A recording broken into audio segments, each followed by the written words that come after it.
Bonjour à tous. Aujourd'hui, je vous propose le résumé d'un article publié par l'équipe de l'Université de Sydney, dirigée par Karen Jean. Cet article a été publié en 2010 dans le Journal of Science and Medicine in Sport.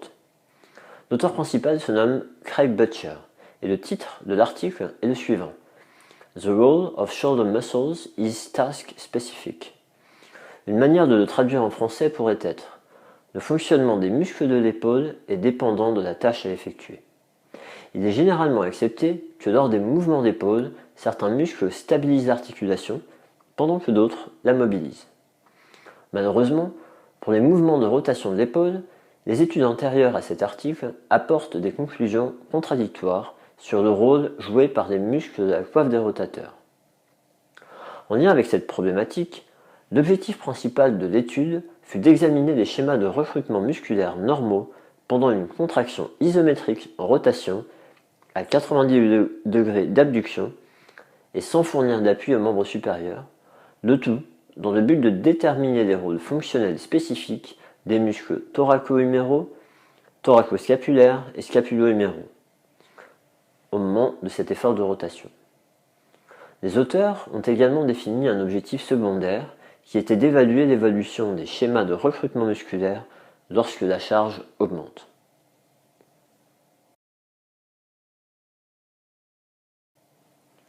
L'étude a regroupé un échantillon de 15 sujets sains de 28 ans de moyenne d'âge.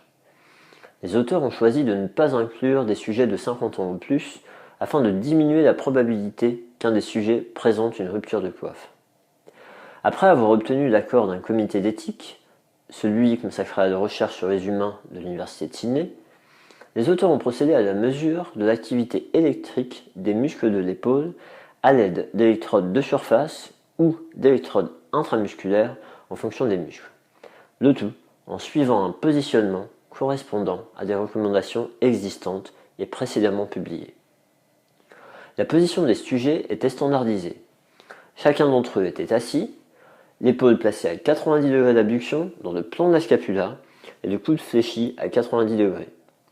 Les sujets tenaient un câble relié à un capteur de force et dont la hauteur était ajustée à leur taille respective. Après avoir suivi un protocole standardisé d'échauffement pré-test, protocole publié précédemment, ils devaient enchaîner 2 contractions maximales de 3 secondes en rotation interne et en rotation externe, puis 2 contractions de 3 secondes à 20%, 30, 40, 50 et 60% de leur contraction maximale volontaire enregistrée, le tout en dosant grâce à un feedback visuel. L'intensité des contractions, vérifiée a posteriori, a d'ailleurs montré que les patients sont parvenus à être précis. 20 secondes de repos étaient observées entre chaque répétition au même niveau d'intensité, au moins 1 minute entre 2 niveaux d'intensité différents, et au moins 3 minutes entre des tests en rotation interne et en rotation externe. Voici ce que je peux vous dire sur le protocole d'évaluation.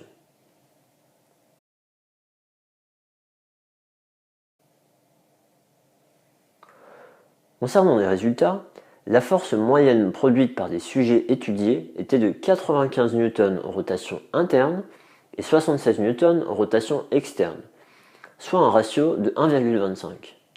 Attention, ces ratios ne sont pas à retenir comme des repères absolus vers lesquels emmener vos patients.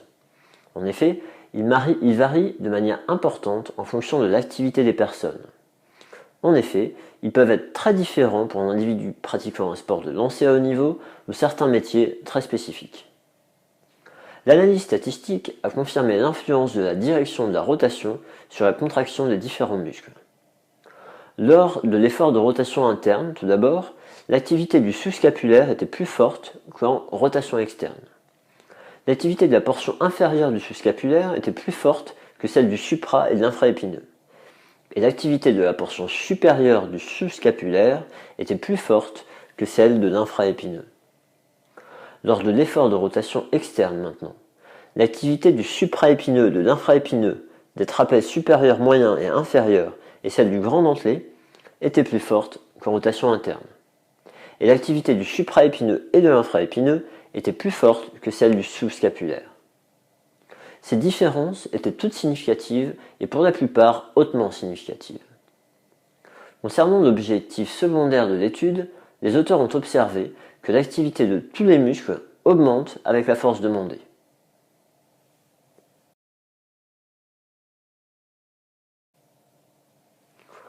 Selon les auteurs, les résultats de l'étude suggèrent que les muscles de la coiffe sont des muscles mobilisateurs pour la rotation. Du moins, cela semble être le cas dans les conditions de l'étude, c'est-à-dire bras sans support et lors d'un effort isométrique. En effet, seuls les muscles de la coiffe ont montré une différence d'activité entre la rotation interne et la rotation externe. Tous les autres muscles de l'épaule se contractaient autant dans les deux directions. Cette affirmation est partiellement vraie en effet. L'activité des muscles thoraco-scapulaires, à savoir le trapèze supérieur, le trapèze moyen, le trapèze inférieur et celle du grand dentelé, était plus forte lors de l'effort de rotation externe.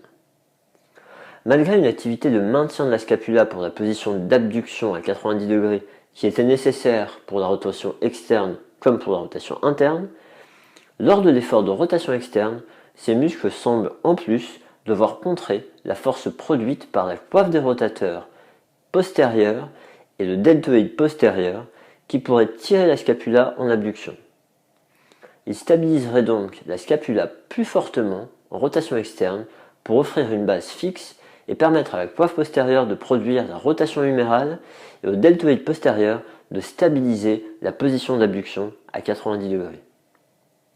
Pour les trapèzes inférieurs et moyens, il se pourrait qu'ils participent également à la production de force en rotation externe. Nous pouvons aussi supposer que le mouvement testé avec le positionnement de la résistance par le filin a pu engendrer une production de force vers de l'abduction horizontale, impossible à contrôler. Des études précédentes avaient observé qu'une activité plus forte du grand pectoral et du grand dorsal en rotation interne et une activité plus forte du deltoïde postérieur en rotation externe comparée à la rotation opposée. Toutefois, les sujets étaient dans des positions différentes, soit le bras dans le corps, soit l'épaule en abduction avec le bras posé sur un support. Selon les auteurs, cette différence de résultat s'expliquerait par le fait que les positions précédemment étudiées permettaient une contraction vers l'abduction qui ne pouvait être contrôlée. C'est pour cette raison qu'ils ont choisi de positionner le bras à 90 degrés d'abduction et dans le vide. Les sujets devaient maintenir cette position pendant leur effort de rotation. Cette consigne a permis de contrôler l'absence de production de force supplémentaire vers l'abduction. Concernant le rôle stabilisateur potentiel de la coiffe dans l'effort de rotation, cette étude n'a pas identifié de co-contraction de la coiffe. En effet, lors de l'effort maximal de rotation interne, le supraépineux s'activait à moins de 10% de l'intensité de sa contraction maximale volontaire, et l'infraépineux, c'était moins de 3%. Même constat pour la rotation externe, où le sous-scapulaire s'activait à moins de 4% de son niveau d'activation lors de ses contractions maximales volontaires. La stabilisation de l'articulation en position d'abduction pendant l'effort de rotation semblait être assurée par les trois chefs du deltoïde, puisque leur activité était identique pour les deux directions de rotation. Enfin, pour répondre à la question de l'objectif secondaire de l'étude, l'ensemble de ces schémas de recrutement ont été conservés lors de la mobilisation de charges plus lourdes. En effet, seule l'intensité d'activation des muscles change, mais pas leur schéma de recrutement.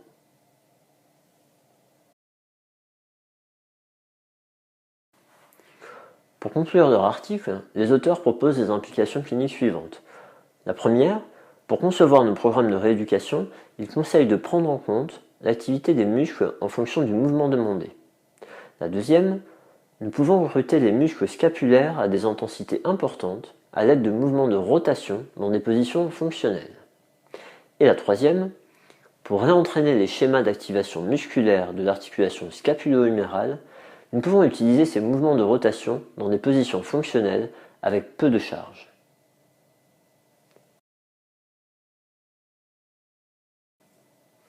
Voici ce que nous pouvons retenir de cet article. Lors d'un effort de rotation, l'infraépineux mais aussi le supraépineux adoptent un rôle mobilisateur vers la rotation externe et le sous-scapulaire joue un rôle mobilisateur vers la rotation interne. Il ne s'active quasiment pas lors de la rotation opposée. Pour ce plan de mouvement, contrairement à ce que certaines théories ont soutenu pendant longtemps, la stabilisation de l'articulation dépend des autres muscles de l'épaule et non pas des muscles de la coiffe. La question se pose désormais pour les autres mouvements d'épaule. Dans la prochaine vidéo, je vous parlerai d'une étude conduite à nouveau par l'équipe de Karen Jean qui a montré l'absence de procontraction des muscles de la coiffe lors du mouvement de flexion de l'épaule. En attendant, sachez que Karen Jean proposera une formation traduite en français en préambule du Paris Shoulder Summit 2019, la toute première conférence internationale organisée par l'agence EBP. Lors de son cours, vous pourrez découvrir les résultats de nombreuses études menées par son équipe de recherche qui mettent à jour notre compréhension de l'activité des muscles de l'épaule. Je vous dis à bientôt.